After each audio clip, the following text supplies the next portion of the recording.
തൃശ്ശൂർ പൂരം എക്സിബിഷൻ്റെ കാഴ്ചകൾ പാർട്ട് 1 ഞാൻ അപ്ലോഡ് ചെയ്തിരുന്നു. ഇന്ന് സെക്കൻഡ് പാർട്ടാണ് കേട്ടോ. അപ്പോൾ അത് ഈ കോളിഫ്ലവർ വറക്കണ കണ്ടപ്പോൾ സീക്കുട്ടി അവിടെ സ്റ്റക്കായി. പുള്ളിക്കാരിക്ക് ഇത് കണ്ടിട്ടുണ്ടെങ്കിൽ കഴിക്കണമെന്നൊരു തോന്നാറുണ്ട്. പക്ഷേ ഞാൻ പറഞ്ഞു നമ്മൾ ഓൾറെഡി ഇത് കഴിഞ്ഞിട്ട് ഹോട്ടലിൽ പോകുന്നുണ്ടല്ലോ എന്ന് പറഞ്ഞിട്ട് അവിടെ നിന്ന് പിടിച്ചു കൊണ്ടുവന്നു.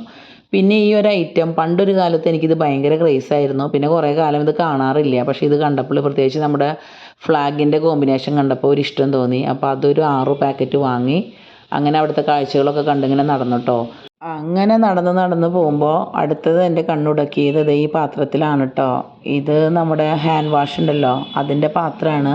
എല്ലാം കൂടി കണ്ടപ്പോൾ ഒരു കൗതുകം. അങ്ങനെ ഈ വയലറ്റ് കളർ ഞാൻ സെലക്ട് ചെയ്തു. പിന്നെ കുട്ടികൾക്ക് അവിടെ കളിക്കാനായിട്ട് ഒരുപാട് യന്ത്രോഞ്ഞാൽ അങ്ങനത്തെ ഐറ്റംസൊക്കെ ഉണ്ടല്ലോ. അപ്പോൾ അതൊക്കെ നോക്കി നടന്നു. പിന്നെ അടുത്തത് എൻ്റെ ഒരു വീക്ക്നെസ് പോയിൻ്റാണ് ഈ കാണുന്ന ഫ്ലവറുകൾ. നല്ല ഭംഗിയിൽ കാണാനായിട്ട്. പക്ഷേ ഒരു 3-4-5 കൊല്ലം മുമ്പ് ഇവിടെ ഒല്ലൂർ പെരുന്നാൾക്ക് ഇത് വന്നപ്പോൾ ഞാൻ വാങ്ങിച്ചിട്ടുണ്ട്.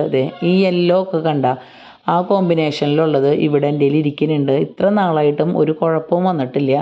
അതുകൊണ്ട് ഞാൻ വാങ്ങിച്ചില്ല. അതിൻ്റെ ഭംഗി ആസ്വദിച്ച് പോന്നു. പിന്നെ അത് അവിടെ ഒരു ഫൗണ്ടൻ പ്രവർത്തിക്കുന്നുണ്ട്. രാത്രി ആയതുകൊണ്ട് നല്ല ഭംഗിയായിരുന്നു. പിന്നെ നമ്മളുടെ ഈ വയനാട്ടിലൊക്കെ പോകുമ്പോൾ നമ്മൾ ഒരുപാട് പർച്ചേസ് ചെയ്യാറുള്ളതാണ് ബാമ്പൂവിൻ്റെ ഐറ്റംസ്. ഈ ബാമ്പൂവിൻ്റെ ഐറ്റംസിനോട് എനിക്കൊരു അട്രാക്ഷൻ ഉണ്ട്. അപ്പോൾ പൂട്ടും കുമ്പൊക്കെ ഞാൻ വയനാട്ടിൽ നിന്ന് വാങ്ങിച്ചു കൊണ്ടുവന്നുണ്ട്. പക്ഷേ എനിക്കത്ര ബെസ്റ്റായിട്ട് തോന്നിയില്ല കേട്ടോ. അപ്പോൾ അതുകൊണ്ട് ഞാൻ വാങ്ങിച്ചില്ല. പിന്നെ ഈ ഒരു ഐറ്റം കണ്ട ഇതിൽ വെള്ളം ഒഴിച്ചിട്ട് നമ്മൾ ഊതിയിട്ടുണ്ടെങ്കിൽ നല്ല സൗണ്ട് വരും. പിന്നെ അങ്ങനെ അവിടെ നിന്ന് പതുക്കനെ ഞങ്ങളിത് എക്സിബിഷൻ കണ്ട് അവിടെ നിന്ന് പുറത്തിറങ്ങി കേട്ടോ. അപ്പോൾ രാത്രി ആയിട്ടുണ്ടായിരുന്നു. അതിനുശേഷം ഞങ്ങൾ ഫുഡ് കഴിക്കാൻ വേണ്ടി നേരെ തൃശ്ശൂരുള്ള തോംസൺ കാസയിലേക്കാണ് പോയത്. അവിടെയാണെങ്കിൽ തൃശ്ശൂർ പൂരത്തിൻ്റെ തിരക്കാണ്. അവർ പറഞ്ഞു 3/4 മണിക്കൂർ വെയിറ്റിംഗ് ആണെന്ന് പറഞ്ഞു.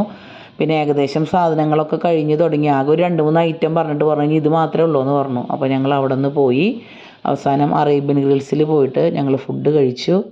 അങ്ങനെ പ്രതീക്ഷിക്കാതെ ഈ വർഷത്തെ എക്സിബിഷൻ കണ്ട് ഞങ്ങൾ വീട്ടിലോട്ട് മടങ്ങി.